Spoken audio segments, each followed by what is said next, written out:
Did you guys know that WWDC was a couple days ago? I'm not gonna lie, I completely forgot about it, and I had it in my mind too. But there's just a lot of things that have been going on, and then E3's coming up. And look, I don't want to make excuses, but the kind folks at CNET, and yes, I'm giving them 100% credit on this video. They have a supercut for the event that happened, and basically they condensed that long event down to 11 minutes or whatever that is. So I figure instead of giving you guys a recap, let's give you a reaction of the recap, and this way you get the best of both worlds.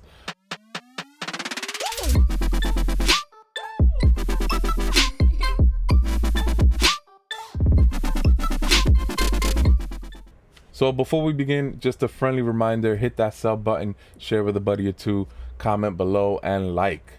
Let's go. Let's hit this. Good morning, and welcome to WWDC. Our new release is iOS 15. It's iOS 15, okay. The iOS experience adapt to and complement the way you use iPhone. FaceTime is a standout. Sure. We're introducing portrait mode, where we've taken inspiration from iPhone's stunning portrait photos. Can't this already do that?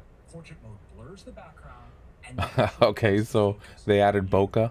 We've created FaceTime links. Now you can generate a link for FaceTime call and share it anywhere.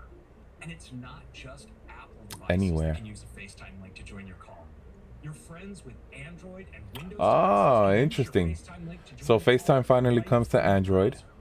And even on the web, FaceTime calls are still end-to-end encrypted. And Windows, look at that.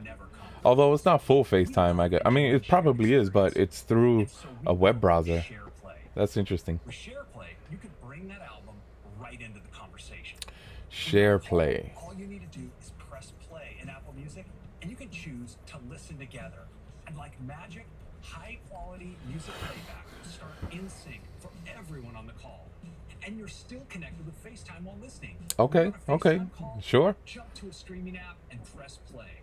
And boom, you and your friends are watching the same video, totally in sync. So I know that there are third-party apps that already do this, that allow you to watch the same thing on Netflix and other streaming services, but mostly Netflix at the same time. And you don't have to be on FaceTime, but I guess that's kind of cool because now you can see each other's reaction. So, all right. Not bad. Designed to work with your other favorite apps and streaming services. And today we're so pleased to announce that we're already working with some incredible partners. Watch blockbuster movies with your friends on Disney Plus and hit TV shows on Hulu. All right, so it's apparently not every streaming service or every video. It's specifically the companies that opt in. Okay. It'd be nicer to have everybody, but that's fine. Let's say I just finished a meeting with the team. Okay, live text. My notes from the whiteboard.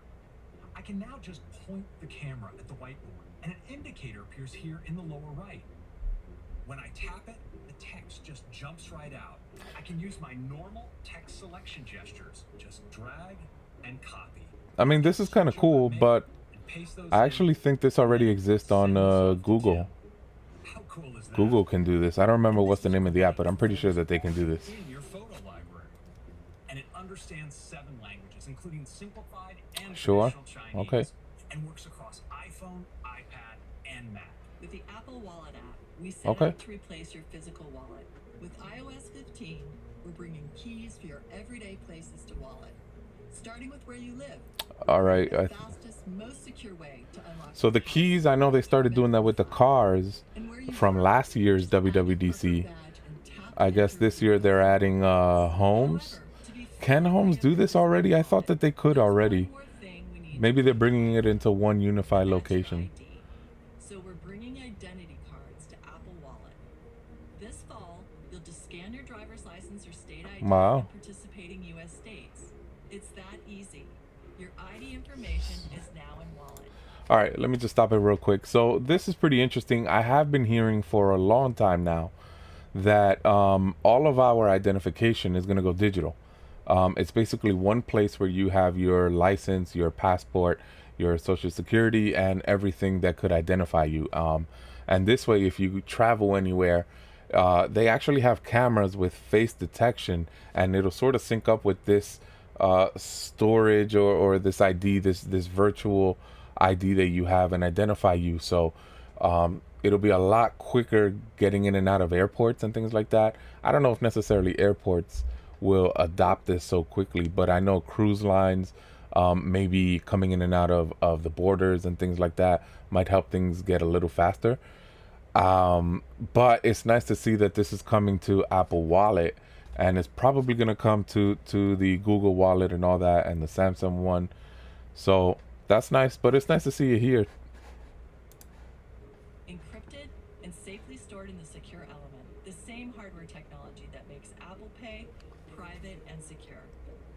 And the Sure, TSA that's just NFC, but okay. airport security checkpoints as the first place you can use your digital ID. What did I say? What did I just say? Present your ID, you'll know what specific information is requested. Okay. And securely presented. With just a tap, you're off to your flight. Our goal I has guess always airports been are to gonna build the adapt it. world's best map. But in iOS 15, maps will offer incredible new details for commercial districts, marinas, buildings, and So I will say this, I do really enjoy Apple Maps 3D map, which is kind of cool. I gotta be honest, I don't use it that much. And I still sort of rely more on Google Maps. But I have been using Apple Maps more frequently recently. And it's only because it's there by default. It's just, you know, I haven't bothered to set Google as a default map app on my phone. That's kind of cool. Or to know which lane you need to be in. And of course, we'll be bringing this driving experience to CarPlay later this year. Okay, And if you interesting. ever exited a station, unsure of which direction you need to go, Maps will help get you back on track. Simply hold up your iPhone, scan the buildings in the area, and Maps will generate a highly accurate position. to Really? provide detailed directions and augmented reality Wow. to help Okay, you complete okay. your journey. That's bringing 3D, the satellite map, like to a whole nother level. Through the California hills before donning their technicolored wetsuits and immersing themselves in the inspiration of the beautiful rich waters of Monterey. macOS Monterey. Monterey. And helps you work fluidly Okay. across all of your devices. I feel like we just got Big Sur, and now they're already talking about Monterey, but okay. Like the new capabilities in FaceTime, which help you look and sound your best while talking to Sure, coworkers. again, the bokeh in the back, that looks cool. It's just plain awesome to watch movies and shows together on your stunning Mac display. Sure, why not? Share an app window as you collaborate on a project. Shared with You offers a totally new way to discover photos. All this stuff sounds really great, but it would have been nice at the beginning of the pandemic, not sort of after. This year, we've created a completely new way to work across your devices with greater precision and speed, and we call it Universal Control. I'm going to Universal finish touches on Control. an illustration here on my iPad. It's the last piece I need to finish a presentation that I have open on my MacBook. Now, I'll just set my iPad down next to my Mac. Huh, okay. And check this out. Without any other setup, I'm going to simply move my Mac cursor towards my iPad, and the iPad automatically recognizes it. Sure, I mean, I could do that with this mouse, with the Logitech mouse. They have some sort of software built in that will do that. But sure, all right. Actually, didn't they already have this So let's add this available into the mix. with the iPad? You can use your iPad as a second screen. Trackpad on my MacBook to control I'm pretty sure that's my already iPad available. as well. I can also switch to use my iMac's keyboard and mouse. And this is so cool. Watch this. Now, I have a title text image I've been working on here in Procreate on my iPad. Now I'm going to take this image and drag it across all three devices. Okay. I mean, look, this is kind of cool. Sure, it's just extended monitors that are wireless, but We think I mean, he just showed us about $4,000 worth of Apple devices. We've reimagined the browsing experience. We distilled Just the to do toolbar that. to its essential elements. Oh, you're kidding me. They're taking away more stuff? Modern and lightweight. And there's a completely new way to use tabs. All right, I This guess I like the tab, way it's they condensed, allow but you to easily save and manage your tabs although without cluttering the tab the all right, I guess we Let's just dive have to into see it in gorgeous new practice tab before. design. All of my tabs we right judge. here in the new streamlined tab bar. One of the really cool things that we did this year is we built the search field right into the active tab.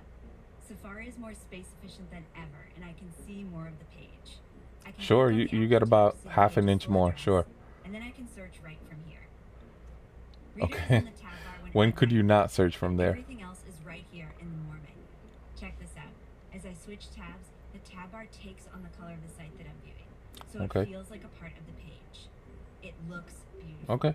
Sure. Tab groups are an easy and lightweight way to save your tabs and pick. Pretty them sure up. Edge, I'll open Microsoft the new Edge does redesigned this already. sidebar, But okay, and I have a you few know. tab groups here already. Each of these groups is a whole set of tabs. So grouping There's one for tabs, meal that's nothing planning, new. for news, and for gift shopping. With iOS 15, we have some great new features coming to AirPods. Starting with Conversation Boost, which is designed to help people with mild hearing challenges stay more connected in conversations. Okay. Through computational audio and beamforming microphones, Conversation Boost focuses your AirPods Pro on the person talking in front of you, making it easier to hear and follow along Sure. in a face-to-face Okay. conversation. And to help you hear the conversation even better, you can also reduce the amount of ambient noise. Thought that was already there, We've but okay. significantly improved how AirPods work in Find My. With iOS 15, you can locate your AirPods Pro and AirPods Max using the Find My network. Okay. Your AirPods simply send out a secure Bluetooth beacon that can be detected by other Apple devices. They can relay your AirPods location to the network and then back to your Find My app. And if they're nearby, just choose Play Sound. Listen for the chirp, whether they're in their case or out. Pretty sure they already do this. And the new proximity view in the Find My app lets you know when you're getting close. Okay, okay. But is it as To make good it as even the less likely to AirTags lose your though? AirPods, you can now receive a separation alert to notify you if you leave your AirPods behind. Okay. iPadOS 15, we're taking this versatility further. All right, making iPad even more iPadOS. capable Let's and see more what's good. intuitive. And we started right on the home screen. Okay. With widgets. Widgets. They Come offer on. beautiful, The, glancing you know, they widgets already have just right widgets, for and it's not even as good as it is on the iPhone. Big update. Now you can place widgets among the apps on Okay, the home now screen. it's as good as it is on the iPhone. You can see that I But already is that have really widgets placed like? among I'm the just saying, why is this a feature this year? Why hasn't this already been done in last year's update? Like the beautiful new Find My widget and the Contacts widget, which helps you reach family and friends with just a tap. Okay, what else? What else? I'm not impressed so far. Towards the top here. And of course, a bigger canvas means more room for widgets. So we're adding a new Okay, we're still on format widgets. for widgets designed just for iPad's larger display. Here's the new Apple TV widget. I can Sure. easily dive into my favorite shows with a tap. Okay. And here's my gaming page. And we brought the same ease of multitasking to apps with multiple windows. Multitasking. We've already have. You can touch and hold on this message. We already have had that on iPad for several years now. So why are we talking about multitasking? So I can just swipe down Samsung to phones make have this now. into a new area we're calling the shelf. Not now, but they've Shelf had this gives for you such a easy long time. access to all open windows of an app. Let's go to Safari, and you'll see that the shelf appears automatically when I switch. So it's a down. shelf now. It's I no open longer a up lot of dock. Safari windows, many in split view paired with other apps. And now I can just tap to quickly switch between them. I can also add or remove windows right here from the shelf. Okay. We made the app switcher even more powerful. Oh, I the can dock now is still there, split view just by dragging one app but there's also a shelf. Okay, is that it? All right, I guess that's it. So sort of a little bit underwhelming, I gotta be honest. A lot of I just noticed all the audience's emojis, animojis, whatever. Those emoji characters. Anyway, I you know, overall it's just a little bit underwhelming, especially with the iPad. The Mac OS, I didn't really hear anything good that was all that. I mean, sure, Safari. Now, full disclosure, again, this is just an 11-minute condensed event. I didn't watch neither this nor the actual event. I do need to go back and rewatch the whole thing, but it sounds like I'm not missing much, at least from this recap. So what else did they say? I mean, like, even not a lot is standing out based on this. iOS 15, it got a couple of updates, and overall it's just stuff that is like, sure, but also could have been there this whole time. Or you could find it in other places, like the Netflix thing that I was talking about earlier. But okay, So I guess we'll end it here. Let me know what you guys think of this event, WWDC. How memorable was it for you? For me, obviously, I completely forgot about it. So let me know. Again, sub, like, share, comment, all that good stuff. And, you know, we'll try and cover as much as we can in the upcoming weeks. There's a lot of info coming out. And, you know, if you like tech and you like games, just keep it here. Take care.